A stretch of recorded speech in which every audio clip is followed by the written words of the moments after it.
اللہ کہو۔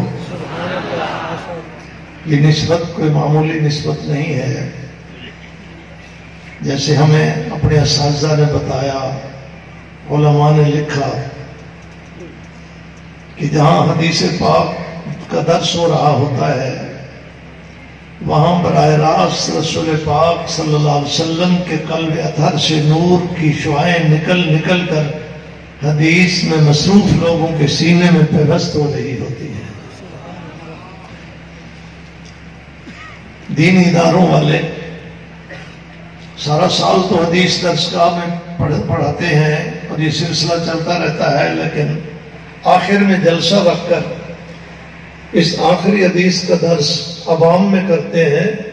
اس میں اور بھی بہت ساری حکمتیں ہیں۔ ایک حکمت یہ بھی ہے کہ ادارے والے چاہتے ہیں کہ جو ہمارے محبین ہیں، ہمارے اداروں سے منسلک دوست ہیں، کم از کم اس سعادت میں سارے شامل ہو جائیں کہ اس حدیث میں ان کی نسبت بھی قائم ہو جائے۔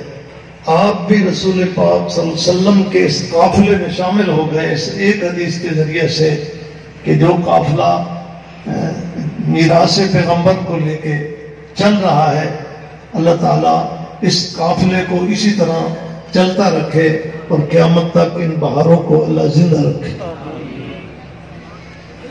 میں نے حدیث کا مفہوم اور مطلب نہیں بیان کرنا، کیونکہ میرے بعد میرے بڑے بھائی فضیلت الشیخ مولانا ظفر احمد قاسم دامت برکاتہم تشریف فرما ہے۔ میں نے حدیث سن لی ہے، اس لیے کہ ہمارے طالب علموں کا اصرار ہوتا ہے کہ حدیث آپ سنیں، ورنہ یہ مجھ سے بڑے ہیں، جو مجھ سے پہلے بیان کر گئے وہ بھی مجھ سے بڑے تھے۔